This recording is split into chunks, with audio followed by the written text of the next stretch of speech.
Init na balita ngayong tanghali. Barko ng Pilipinas at China nagkabanggaan sa Escoda Shoal sa West Philippine Sea. Barko ng Pilipinas nagtamo ng pinsala. Vice President Sara Duterte tinawag na political harassment ang pagdadawit sa kanyang asawa at kapatid sa issue ng illegal drug smuggling. Umuugong na impeachment inaasahan na ng Vice Presidente. Nasa 1,000 Pilipino sa Lebanon humihiling ng repatriation sa gitna ng tumitinding tensyon sa pagitan ng Israel at Hezbollah. Pisong dagdag sa presyo ng diesel at gasolina ipatutupad bukas. Bagyong Dindo, mas lumakas pa ayon sa Pag-asa. Habagat patuloy na magpapaulan sa ilang bahagi ng bansa.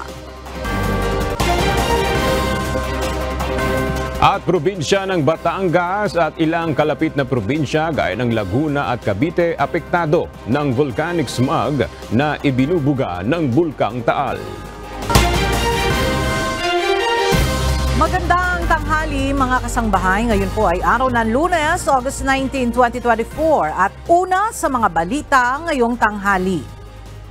Magsasagawa ng nationwide job fair ang Civil Service Commission sa darating na September 2 hanggang September 6, 2024. Ito ay bilang bahagi ng pagdiriwang ng ika-124 na anibersaryo ng Philippine Civil Service. Kaya para sa mga kasangbahay natin na gustong makakuha ng trabaho sa public sector, pagkakataon nyo na po ito para makapag-file ng application at makapagpasa ng mga requirements. Ang nasabing job fair ay lalahukan ng iba't ibang sangay ng pamahalaan, mga state and local universities, gayon din ang mga government-owned and controlled corporation.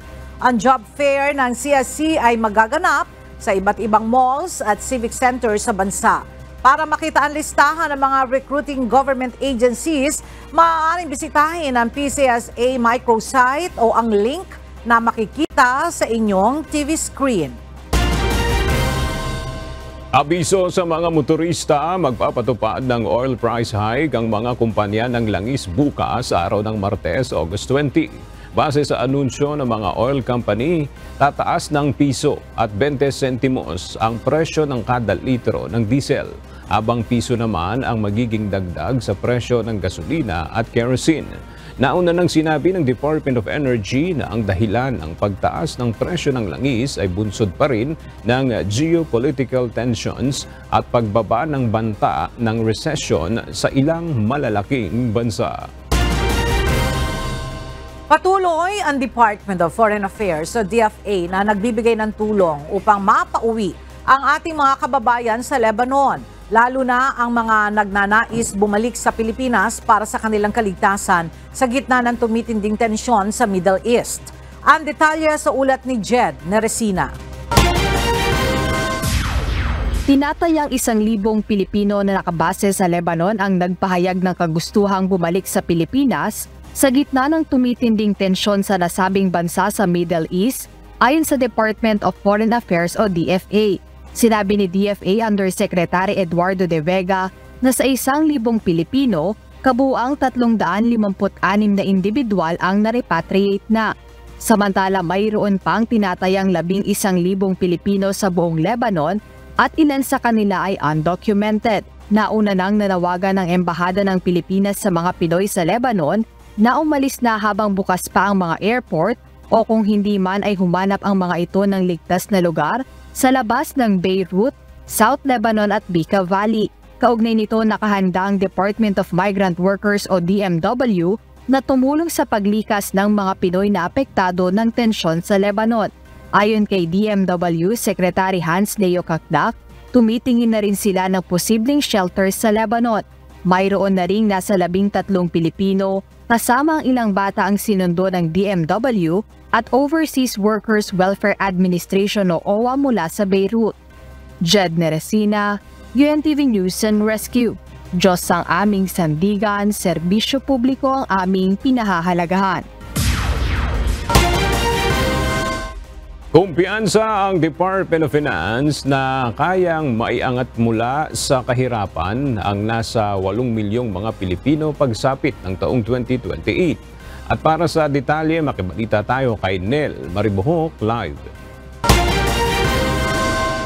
Nel, ano ang nakikitang indikasyon ng DOF para masabing kayang maiangat ang kabuhayan ng nasa 8 milyong Pilipino pagsapit ng taong 2028?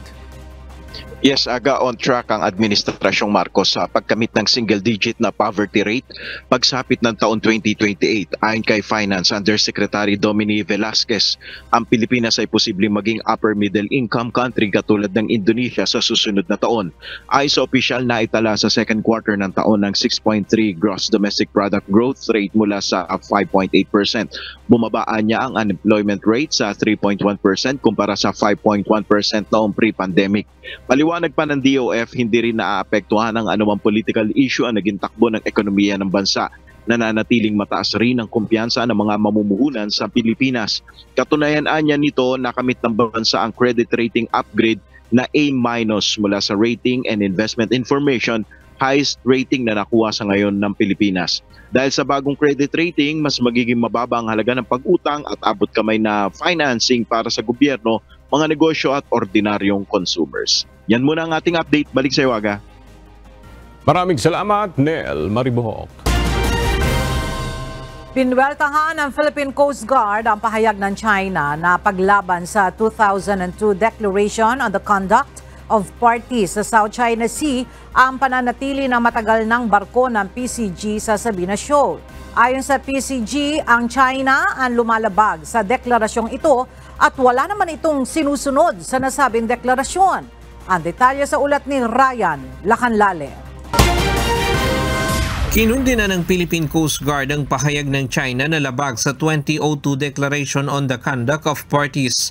Sa South China Sea ang patuloy na pananatili ng barko ng Pilipinas sa Skoda Shoal. Nitong Biyernes naglabas muli ng pahayag ang Foreign Ministry ng China kung saan sinabi nitong nagdudulot ng matinding banta sa kapayapaan at katatagan sa South China Sea ang barko ng Pilipinas doon. Buwelta naman ng Philippine Coast Guard. Dapat nang itigil ng China ang paggamit sa nasabing deklarasyon dahil una, wala namang sinusunod ang China sa nasabing deklarasyon at tanging Beijing lamang ang lumalabag dito. Nag-deploy aniya ng malalaking barko ang China sa lugar, kasama ang mga maritime militia vessel at mga research vessel nito na nagpapalala ng sitwasyon sa lugar. Malinaw aniya na ang Skoda o Sabina Shoal na nasa 75 nautical miles lamang ang layo sa mainland Palawan ay nasa exclusive economic zone ng Pilipinas alinsunod sa UN Convention on the Law of the Sea at 2016 Arbitral Award. Kalagitnaan ng buwan ng Abril ngayong taon nang i-deploy ang barko ng PCG na BRP Teresa Magbanwa sa Sabina Shoal upang manmanan ang iligal na pagtatambak ng mga patay na coral sa lugar at pagkasira ng marine environment doon. Ryan Lacanlale, UNTV News and Rescue. Diyos ang aming sandigan, serbisyo publiko ang aming pinahahalagahan. Nagkabanggaan umano ang barko ng Chinese Coast Guard at Philippine Coast Guard malapit sa Skoda Shoal sa may West Philippine Sea, ayon sa isang opisyal ng China. Sa isang statement na inilabas ni CCG spokesperson Gan Yu, inakusahan nito ang dalawang barko ng PCG na iligal umanong pumasok sa lugar ng walang pahintulot mula sa China. Ito umano ang BRP Bagakay at BRP Cape Engano. Ayon pa sa Chinese officials, sinadya umano ng dalawang barko ng PCG na banggain ang barko ng China. Inakusahan rin ito ang mga barko ng Pilipinas ng umano'y pagbuwelta sa paulit-ulit na warning ng barko ng China. Samantala, kinumpirma ngayon ng National Task Force for the West Philippine Sea ang nangyaring banggaan ng barko ng Pilipinas at China sa bahagi ng Skoda Shoal sa West Philippine Sea. Sa mga larawang ibinahagi ng NTF-WPS, makikita na nagtamo ng matinding pinsala ang mga barko ng Pilipinas dahil sa insidente. At para sa iba pang mga detalye, makibalita tayo kay Ryan Lacanlale live. Ryan, ano ang pahayag ng National Task Force for the West Philippine Sea kaugnay dito sa pinakabagong insidente ng banggaan ng mga barko ng China at Pilipinas? Ella, ayon sa National Task Force for the West Philippine Sea, ang Chinese Coast Guard ang nagsagawa ng dangerous maneuver kaya nangyari ang banggaan sa barko ng Pilipinas sa bahagi ng Escoda Shoal na tinatawag ring Sabina Shoal. Taliwas ito sa ulat ng China na sinadyang salpukin ng Pilipinas ang kanilang mga barko na nagbabantay sa pinag-aagawang bahura. Ayon sa opisyal na pahayag ng National Task Force for the West Philippine Sea, kinumpirma nito na ang panibagong insidente ng girian sa pagitan ng mga barko ng China at Philippine Coast Guard. Ayon sa Task Force, bandang alas 3:24 ng madaling araw ng Lunes nang magsagawa ng dangerous maneuver ang Chinese Coast Guard vessel 3104 laban sa 44-meter vessel na BRT Hinganyo ng PCG 23.01 nautical miles southeast ng Escoda Shoal o Sabina Shoal. Nagresulta ito, Ella, ng banggaan ng dalawang barko na nagtamo ng sira sa starboard beam ng BRT Hinganyo at nagkaroon ng butas na nasa 1.1 meter ang sukat sa deck ng barko.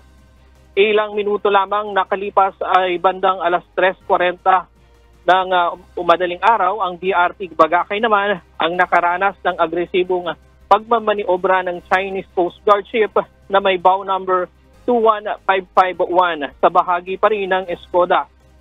Ayon sa National Task Force West Philippine Sea, 2 beses binangga ng Chinese vessel ang BRT Bagakay kaya nagtamo rin ito ng minor structural damage. Nangyari ang insidente habang naglalayag ang dalawang barko ng Pilipinas patungo sa Patag at Lawak Island sa West Philippine Sea para magatid ng supply sa mga sundalong Pilipino. Sa kabila ng pangaharas ng China, nagpatuloy pa rin ang dalawang barko sa kanilang supply mission. Una nang iniulat ng Chinese Coast Guard na ang nangyaring banggaan sa mga barko sa Escoda Shoal. Ngunit ang aligasyon ng China, ang Pilipinas ang sadyang bumangga sa kanila at pumasok ang mga barko nito sa kanilang teritoryo ng walang permiso. Gumagawa lamang umano sila ng control measure laban sa PCG vessels. Panawagan naman ng National Task Force sa China na sundin ang United Nations Convention on the Law of the Sea at iba pang international law para hindi lumabag o lumala ang tensyon sa West Philippine Sea. Ella, ang BRT Bagakay ay nagtamo ng 2.5 feet yung laki at 3 feet naman yung haba. Ayon sa National Task Force West Philippine Sea kanina at sa PCG ay inakala ng China na yung mga dalawang barko ay papunta ng Sabina Shoal para mag-supply doon sa BRT Sierra o BRT Teresa Magbanwa na naka-estasyon doon at nagbabantay. Hindi nila inakala na ang dalawang ito ay papunta doon sa iba pang maritime features natin para maghatid ng supply. Ang katunayan aniya nang makita nila na papunta ng Patag at Lawak Island yung dalawang barko ay nilubayan na ito ng mga barko ng PCG. Then muna ang latest mula dito sa Maynila. Balik sa iyo, Ella. Maraming salamat, Ryan Lacanlale.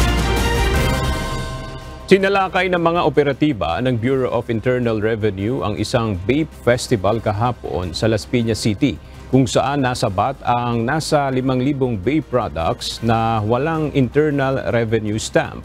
Isa-isang kinumpiska ng BIR ang mga vape product dahil sa umano'y paglabag sa pagbabayad ng kaukulang excise tax.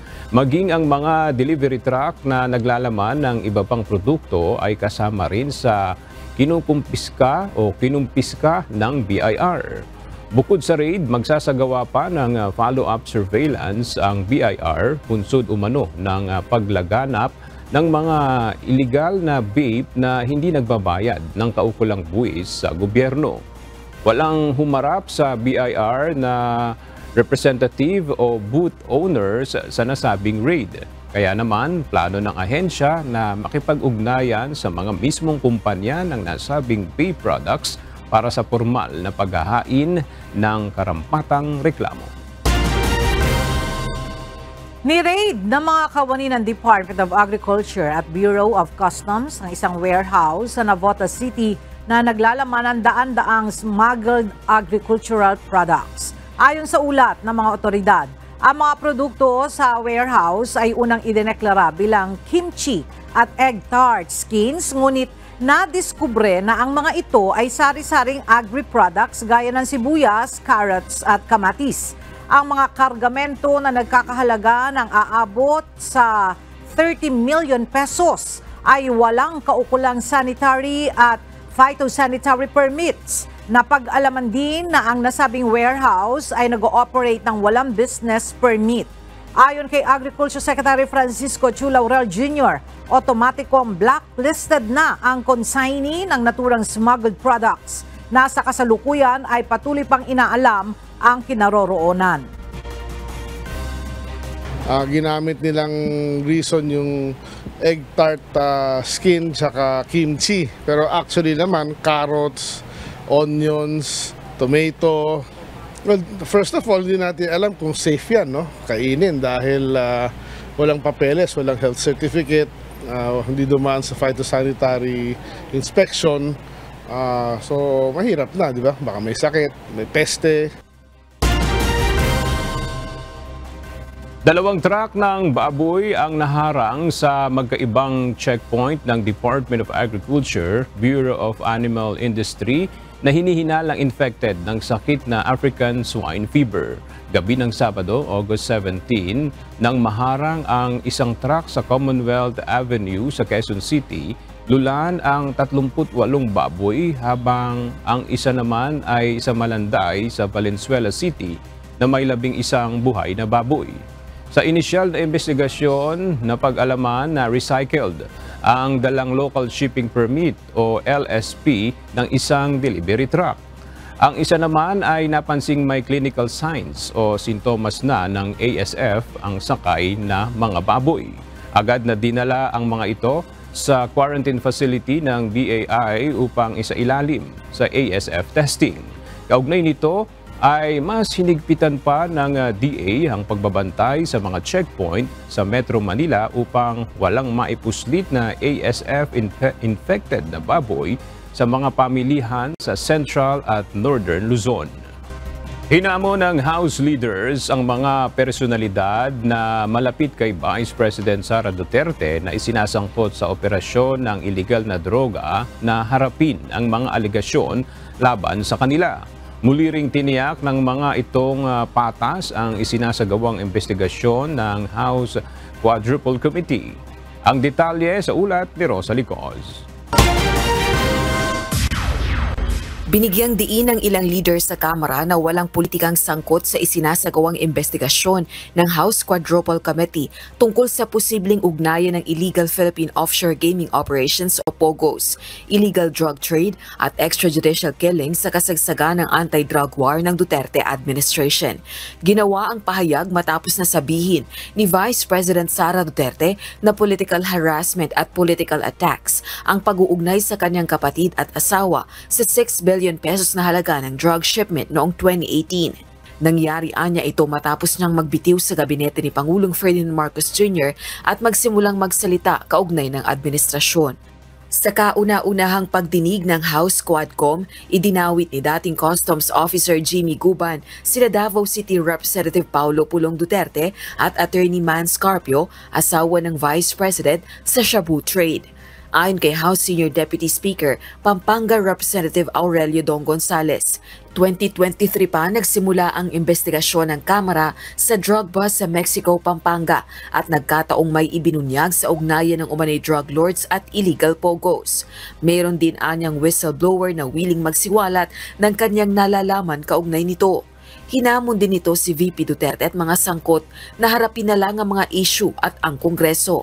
Ayon naman kay House Deputy Speaker Quezon Representative JJ Suarez, trabaho lang at walang personalan. Bilang mga mambabatas, mandato nila ang alamin ng katotohanan. Tanong pa nito, dapat bang talikuran ng kanilang sinumpaang tungkulin dahil lamang sa aligasyon na sangkot sa pagpuslit ng iligal na droga ang asawa at kapatid ng Vice Presidente. Rosa Licos, UNTV News and Rescue, Diyos ang aming sandigan, serbisyo publiko ang aming pinahahalagahan.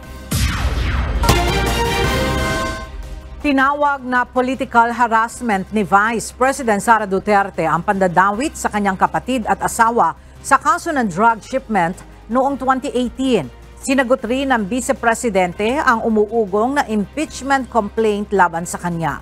Narito ang report ni Lane Moreno.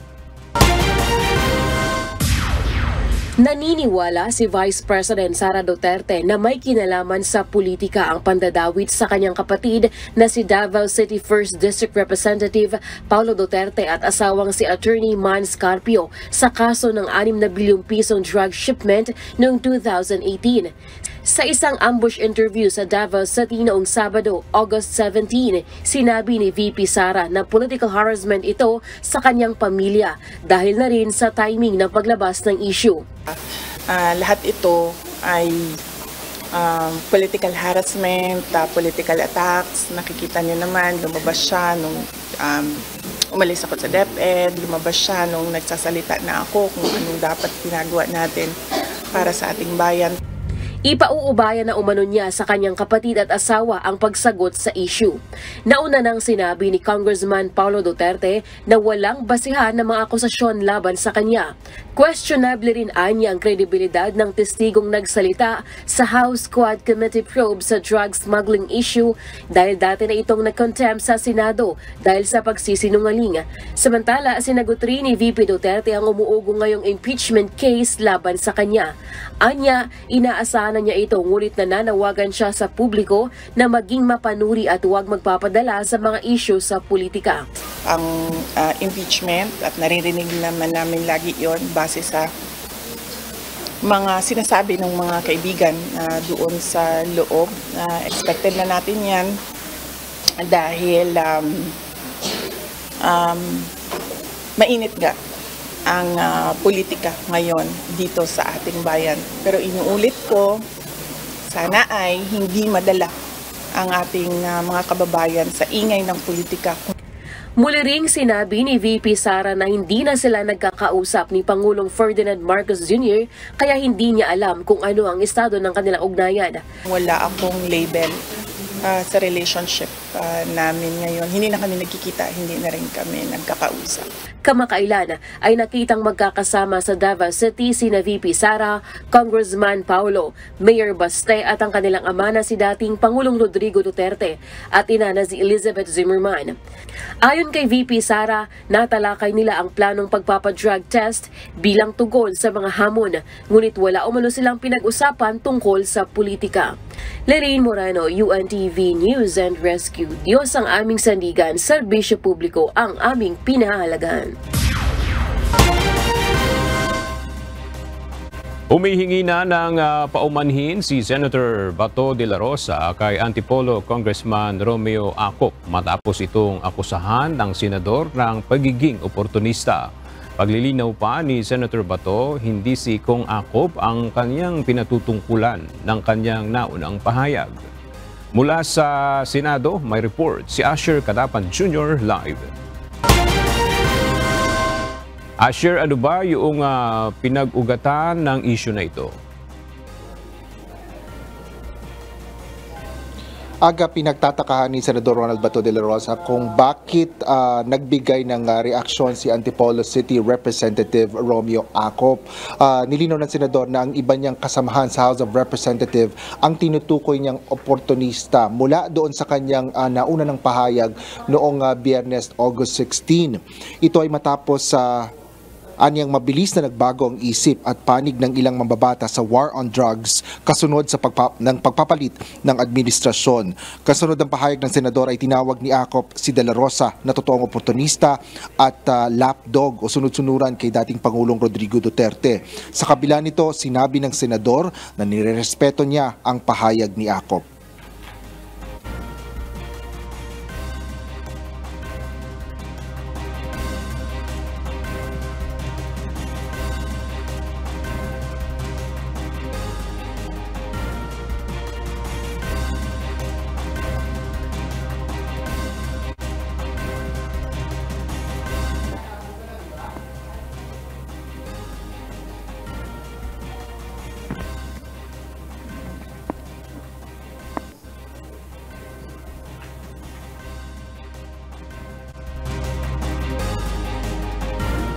General Acop, sir, hindi po ikaw ang pinatamaan ko doon.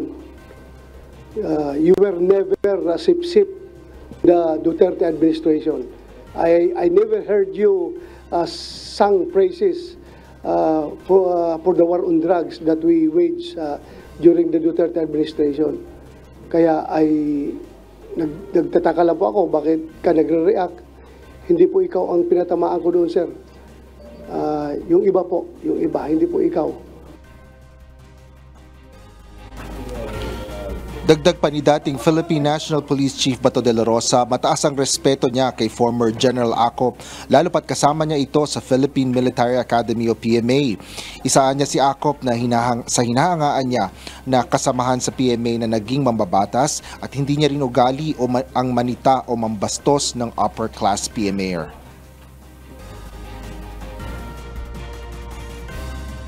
Kaya po, sorry kung nahagip ka doon sa sinabi ko. I did not intend to mean it na ikaw yun. Meron lang ibang kasamahan mo dyan na, let's face it, totoo naman talaga, na kung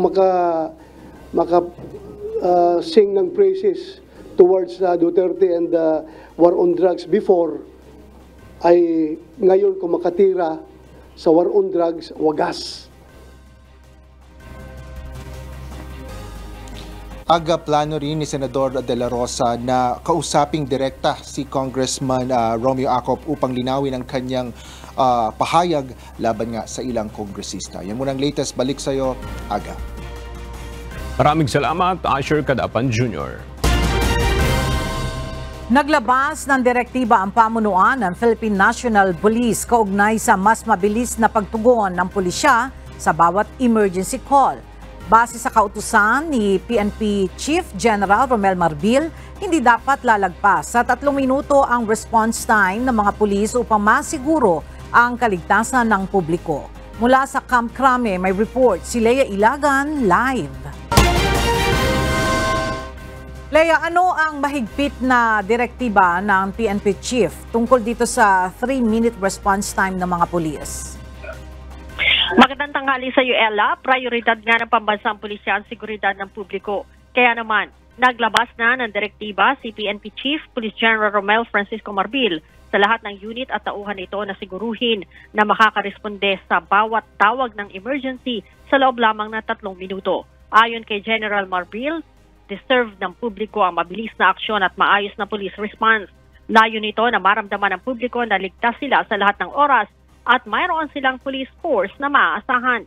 Hinikayat din ng pamunuan ng PNP ang pagtawag ng publiko sa 911 hotline kung kailangan nila ng tulong sa anumang uri ng insidente, krimen, aksidente o kahit rescue operation.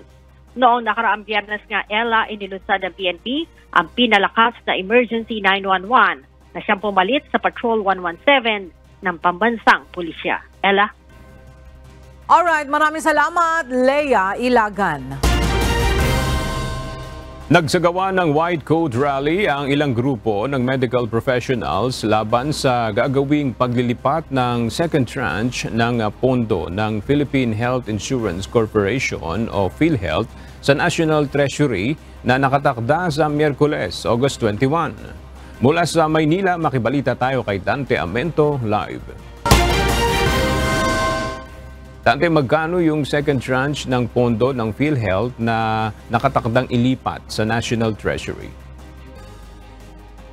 Magandang tanghali, Aga. Ayon sa iba't ibang grupo ng mga medical professionals, nasa 10 bilyong pondo ng Philippine Health Insurance Corporation o PhilHealth ang nakatakdang ilipat pabalik ng National Treasury sa darating na August 21, araw ng Miyerkules. Ito na ang second tranche ng pondo ng PhilHealth na ibabalik sa National Treasury. Ang unang tranche ay unang nailipat noong May 10 nitong taon. Ayon sa mga grupo ng medical professionals tulad ng Philippine Medical Associations, Philippine Nurses Association, Philippine Pediatric Society at maraming iba pa, sa halip na ilipat o i-divert ang pondo ay protektahan ang pondo ng ahensya. palawakin ang scope o coverage ng benepisyo ng PhilHealth.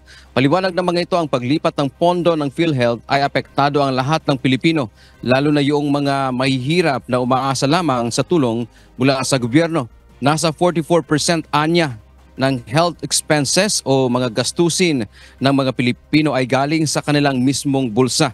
Sa Oktubre o batay sa timeline na kanilang inilabas aga, ay nasa 30 billion pesos sa darating na Oktubre. Ito na yung third tranche na inaasahang ililipat sa National Treasury. At pagdating naman ng November 2024 ay yung panghuling tranche o pang-apat na tranche ay nasa 29.9 billion pesos. At kaugnay nga nito aga ay sumulat din sila ngayong araw kay Department of Finance Secretary Ralph Recto na hinihilingan nilang na sana huwag mapayagan na itong pondo ng PhilHealth na kailangan ng marami nating mga kababayan, lalo na yung mga mahihirap na nagkakasakit, ay huwag sanang mailipat sa o maibalik sa National Treasury. Sa halip na ito ay maibigay sa PhilHealth at sa iba't ibang mga hospital ng pamahalaan para sa pangangailangan ng ating mga kababayan. Yan man natin ang update mula dito sa Maynila. Balik sa iyo, Aga. Maraming salamat, Dante Amento. Isinusulong ngayon ng ilang mga mambabatas na gawin ng isang batas ang Bagong Pilipinas Serbisyo Fair. Sa ilalim ng programa, sabay-sabay na nagkakaloob ng serbisyo ang iba't ibang ahensya ng pamahalaan sa bawat probinsya. Mula sa Pasay City, makibalita tayo kay Rosalie Coz, live. Rosalie, ilang probinsya na ba ang nalibot ng Bagong Pilipinas Serbisyo Fair? Ella, sa loob ng isang taon nakapaglibot na sa 17 rehiyon at nabisita na ng Bagong Pilipinas Serbisyo Fair ang nasa 21 probinsya sa bansa.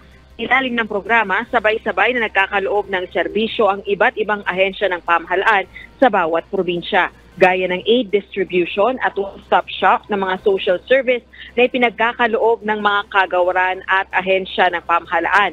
Nais ng Bagong Pilipinas Serbisyo Fair Organizers na tuluyan ng maisabatas ang BPSF o Bagong Pilipinas Serbisyo Fair upang mapalawak at mapag-inaw ang serbisyo ipinagkakaloob sa mga mamayan sa pamamagitan ng Bagong Pilipinas Serbisyo Centers at Bagong Pilipinas Tulong Centers. Sa kasalukuyan, isinasagawa ang Bagong Pilipinas Serbisyo Fair Summit dito sa Pasay City upang makapag-usap-usap din yung mga ahensya ng pamahalaan sa regional level. Sa nalalabing bahagi ng 2024 at sa susunod na mga taon, target ding mabisita ang nasa 82 pang probinsya.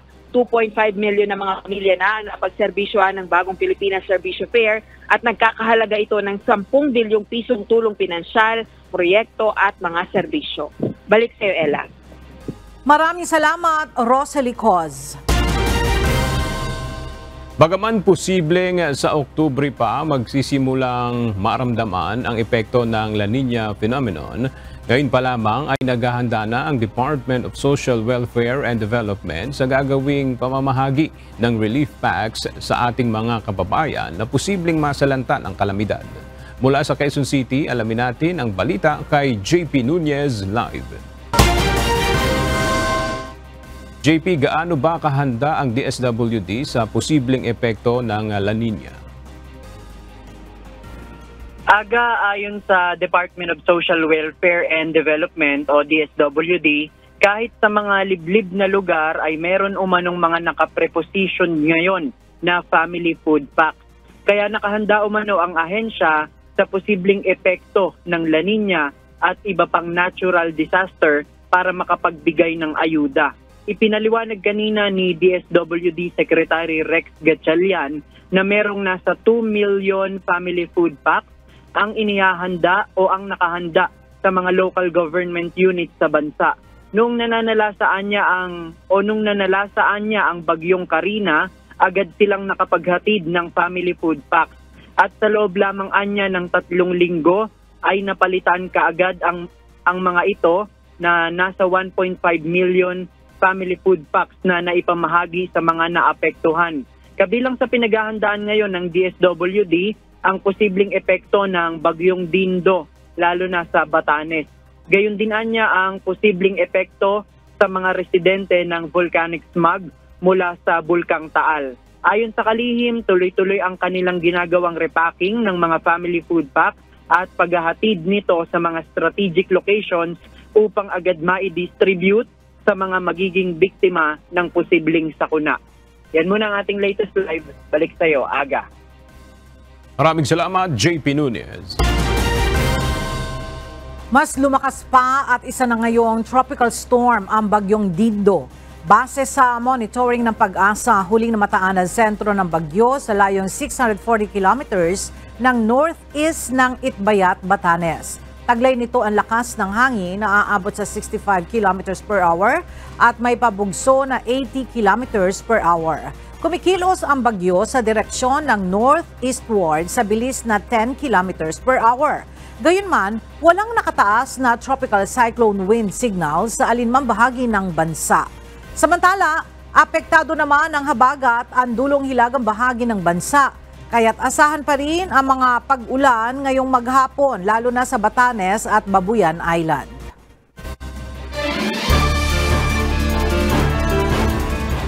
Sa kapapasok lamang po na balita, kinumpirma ngayon ng Department of Health ang isang bagong kaso ng Mpox sa Pilipinas. Ang nasabing pasyente ay isang 33-year-old na lalaki at walang travel history sa labas ng Pilipinas. Walang travel history ang nasabing pasyente sa Africa. Paliwanag ng DOH, hindi ito ang unang pagkakataon na may naitalang Mpox sa Pilipinas. Sa ngayon ay nagsasagawa na ng contact tracing ang DOH sa mga nakakasalamuha o nakasalamuha ng pasyente para agad sa agarang testing at isolation. Sa ngayon ay nakakonfine na sa ospital ang pasyente para sa kaukulang gamutan. At para sa kabuuang detalye, abangan mamaya ang kabuuan ng ulat sa Ito ang Balita.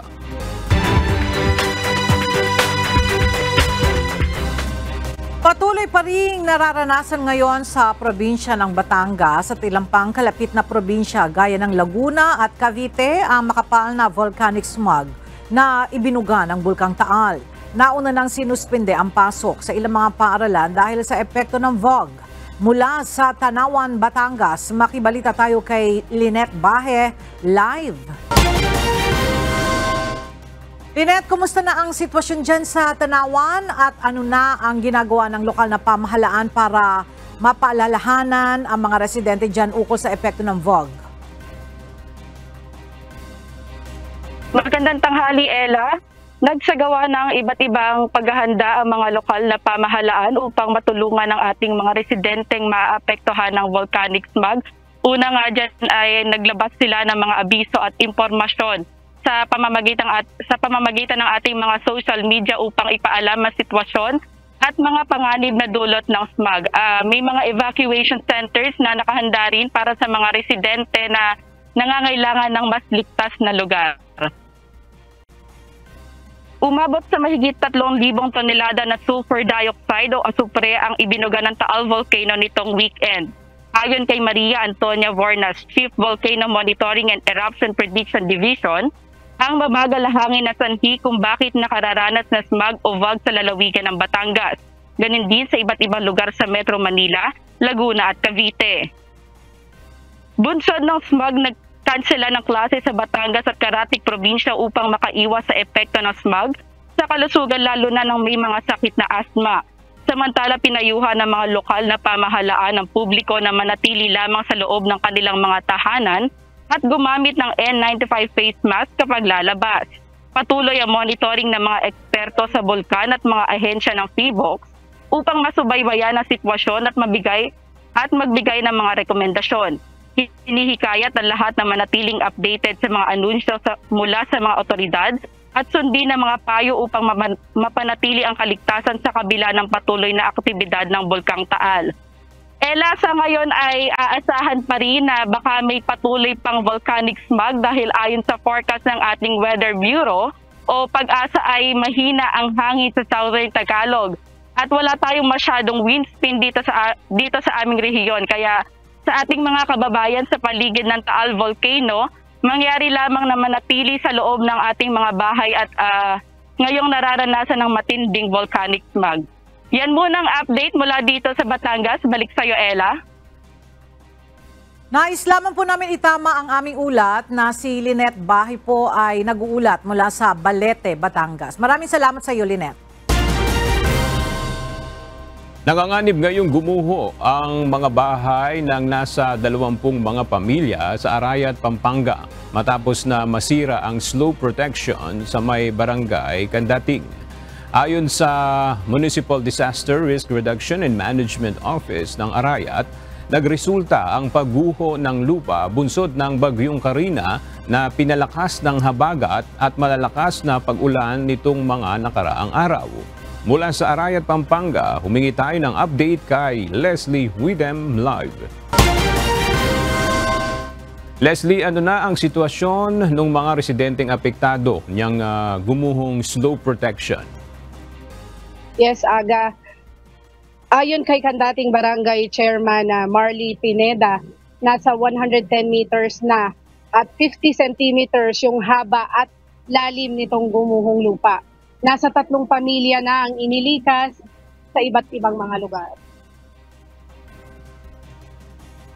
August 17, araw ng Sabado, nang gumuho ang slope protection dito sa barangay Kandating, Arayat, Pampanga na ikinagulat ng mga residente. Ayon sa mga residente, ilang araw na nilang napansin na may mga bakal na umaangat at nagkaroon na ng bitak ang mga lupa. Hindi ko maisip na mangyayari yung ganyan. 3 araw siguro bago mangyari yan, medyo may, yung bakal na yan medyo umangat ng konti. Tapos nung ilang araw, Sabado ng umaga, iba na. Medyo ganyan na, medyo may bitak-bitak na. Nung dumating ako, alauna na. Iba na naman, medyo lumaki yung bitak. Siyempre, wala naman kami magagawa, no? Ganun lang. Tapos, nung nangyari yung pagbagsak niyan, kagad namang lumikas ang ilang mga residente sa lugar kasama ang pamilya ni Nanay Rita dahil sa takot nito na madamay sa pagguho ng lupa ang kanyang bahay. sana po matulungan kami. Lalo na po ngayon, wala na yung mister. Sana po kung sakali po man gumuho yung bahay namin, sana po mabigyan po kami ng tulong.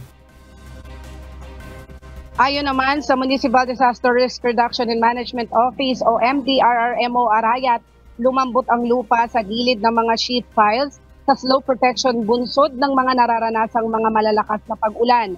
Kaagad namang nagsagawa ang MDRRMO ng Arayat ng preemptive evacuation sa mga pamilyang apektado malapit sa gumuhong lupa. Plano ng MDRRMO Arayat na pansamantalang maglagay ng sandbag. Nakikipag-ugnayan na rin nila sa mga stakeholders na maaaring makatulong kaagad sa pagsasaayos nitong gumuhong slope protection. Nagsagawa na ng inspeksyon kahapon ang Department of Public Works and Highways o DPWH. Nakatakda ng putulin ng DPWH ang affected na sheet piles upang hindi na magtuloy ang pagguho ng lupa. Meron pong nakitang umiikot na tubig doon sa gilid ng sheet pile. Kumbaga parang alisus po. Kung tawagin po namin yun, alawli. Ngayon, sabi po ng engineer ng DP, hanggang babayan. Kaya ang lupa natin, iniigop. Kumbaga yan po ang sheet pile namin, nakaangir na ang sheet pile. Ngayon, iniigop ang lupa. Kaya ganun po bumaba. At tinignan po naman nila, Aga July 2023 nang matapos ang slope protection project na ito ng DPWH. At yan muna ang balita mula dito sa Arayat, Pampanga. Balik sa iyo, Aga. Maraming salamat, Leslie Widem. Nirespondehan kahapon ng Philippine Coast Guard ang isang maritime incident sa Samal, Davao ng motor tanker na bumangga sa temporary steel bridge. Ayon sa Coast Guard Substation Island Garden sa City of Samal, nakatanggap sila ng distress call mula sa MT Tony Dominic 11 na sinasabing bumangga sa bakal na tulay. Naglalaman ang nasabing motor tanker ng nasa 930 metric tons ng coconut oil. Gayunman, wala namang tinamong major damage ang barko at wala ring naobserbahan na oil spill sa lugar. Sa ngayon, iniimbestigahan pa ng mga otoridad ang dahilan kung bakit bumangga ang motor tanker sa tulay.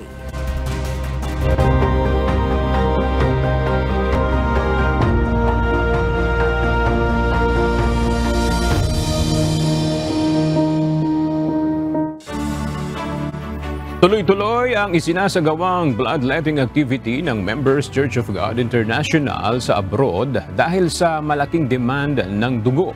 Sa Estados Unidos, kada 2 segundo ay may nangangailangan ng dugo.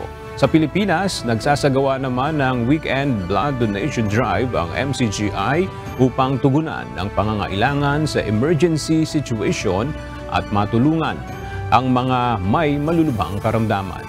Narito ang report ni June Suriao.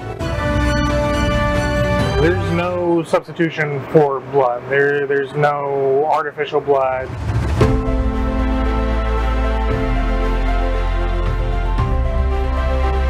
Malaki ang demand ng dugo sa mga medical facility sa estado ng Texas.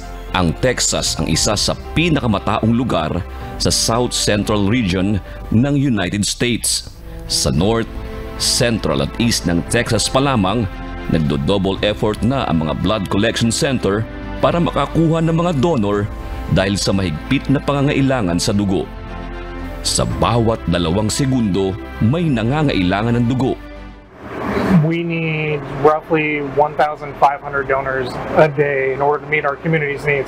Carter Blood Care offers blood to, I think it's 52 counties if I'm not mistaken.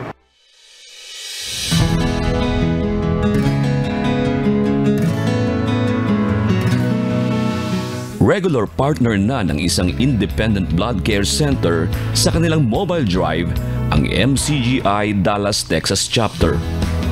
Quarterly o kada 3 buwan ay ginaganap ng mga volunteer ang kanilang commitment sa paggawa ng mabuti na may ngiti sa kanilang mga labi.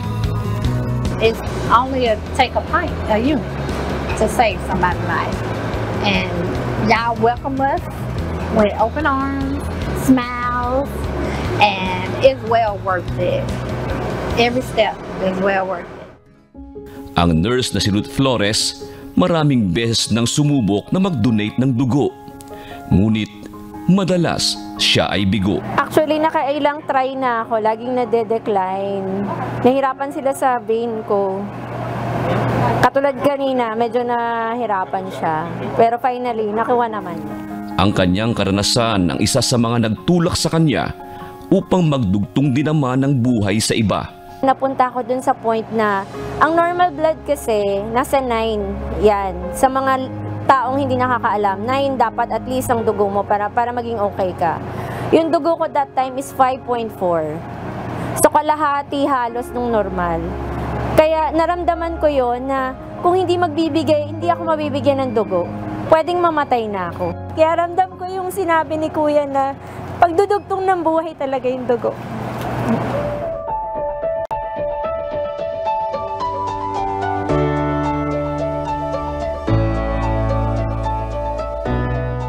Kakaibang rendezvous naman para sa MCGI volunteers ang Mobile Blood Collection Center na ito sa Kanagawa Prefecture, Japan.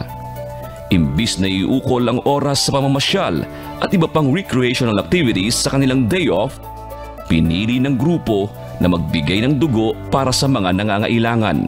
Para sa kanila, makikita ang oportunidad na makatupad sa paggawa ng mabuti kung hinahanap ng buong sikap. Una po sa lahat, salamat po sa Diyos ng maraming salamat sa pagkakataon na ito.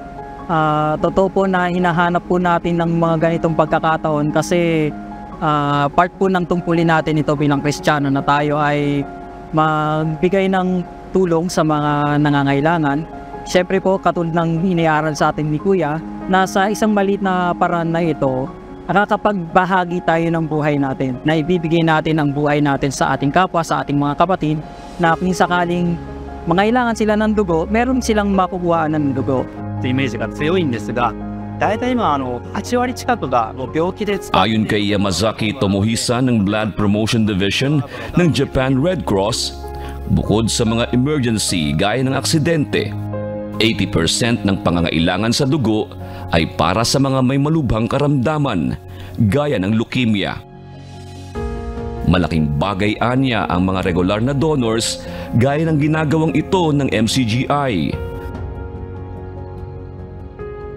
Sa iba't ibang bansa at kontinente, aktibo ang MCGI volunteers sa advokasiyang ito na pinasimulan sa Pilipinas. Anuman ang wika at lahi, magkakaisa ang puso sa pagdamay upang makapagdugtong ng buhay. Noong nakaraang buwan ng Hulyo, nakalikom ng halos 4,000 bags ng dugo ang MCGI sa ginanap na simultaneous bloodletting activity sa 80 lugar sa Pilipinas pa lamang.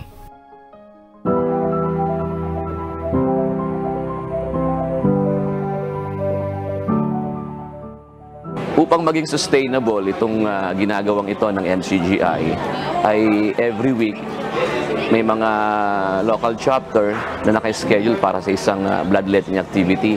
Gaya nito sa Parañaque City. As I speak ay August 18 ngayon, Sunday. At ito po ay first time ko na makapag-donate ng dugo. At kaya naman po nagawa ko ito, una sa tulong po at awa ng Diyos, at doon sa mga testimonials ng mga volunteer ng MCGI, kung ano yung naging objective nila at kung gaano kahalaga yung pagdodonate ng dugo. Yun ang nag-move talaga sa akin para sa tulong at awa ng Diyos ngayong araw na ito ay maging bahagi ng aking history o history ng aking buhay sa loob ng 50 years. First time po ako nakapag-donate ng dugo. At ang hakbang na ito ng MCGI ay nakatutugon sa mga taong nag-aagaw ng buhay, gaya na lamang ng isang ginang sa Apalit, Pampanga.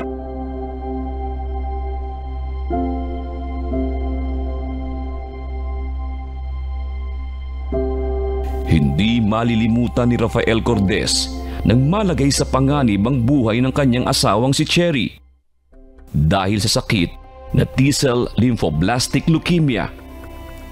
Noong nakaraang buwan, bumaba ang platelet count ng kanyang asawa dahilan para ma-confine ulit ito sa ospital.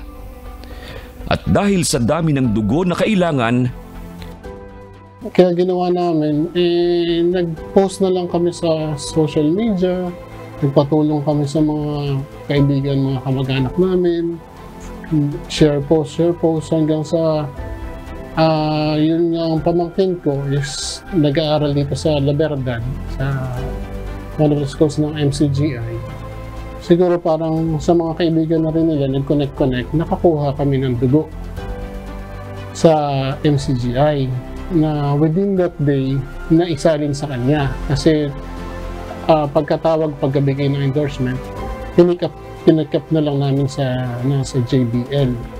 At ang maganda po noon, wala pala kaming babayaran nung kinuha namin yung dugo sa JBL. Parang ang luwag sa kalooban namin na blessings ito. Kasi unang-una, ang hirap humanap ng dugo kung saan kuha. Lalo yung platelets. Buti sana kung isang bag lang, hindi. 10 platelets yung kinailangan namin.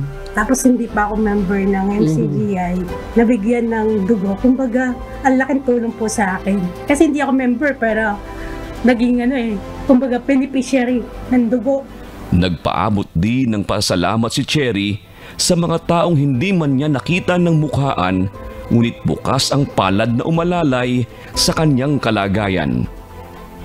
Sa ilang bags po na dugo at platelets na nasalin sa akin.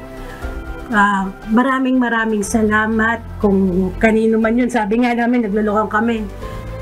Marami ng dugo ang nasalin sa akin. Hindi ko na alam po kanino man yun. Pero malaking tulong po ang nagawa sa akin. Kumbaga, kasi 8 counts lang po ang platelets ko. Mababa yun . Kumbaga, ang laking tulong po. At ngayon, tamo, okay pa ako. Kaya po maraming salamat kung kanino man po dugo yun at sa MCGI po. Isa lamang si Cherry sa maraming pasyente na nabiyayaan sa blood donation drive na ito ng MCGI. Patunay na ang kakapusan sa dugo ay matutugunan sa pagtutulungan ng mga taong naturuan na gumawa ng kabutihan. Ang dugo hindi na ma-manufacture. sa laboratory. Hindi pwedeng synthetic ang dugo. Kaya yung pangangailangan nung nag-aagaw buhay ng dugo, saan manggagaling yon? Sa isang tao na nagkaroon ng puwang sa puso niyang magbigay ng dugo o magbigay ng buhay, sapagkat ang buhay ng laman ay nasa dugo. Jun Suriao, UNTV, News and Rescue. Diyos ang aming sandigan, serbisyo publiko ang aming pinahahalagahan. At sa ating pong iiwang mga salita ng Diyos na ating sandigan mula sa Aklat ng Awit, Kapitulo 127, versikulo 3, na nagsasabi, "Narito, ang mga anak ay mana na mula sa Panginoon, at ang bunga ng bahay bata ay kanyang kantimpala."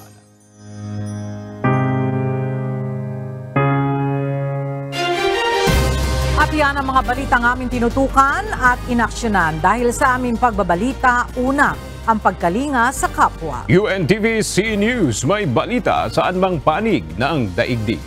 At dito sa UNTV, Diyos ang aming sandigan, serbisyo publiko ang aming pinahahalagahan. Magandang tanghali.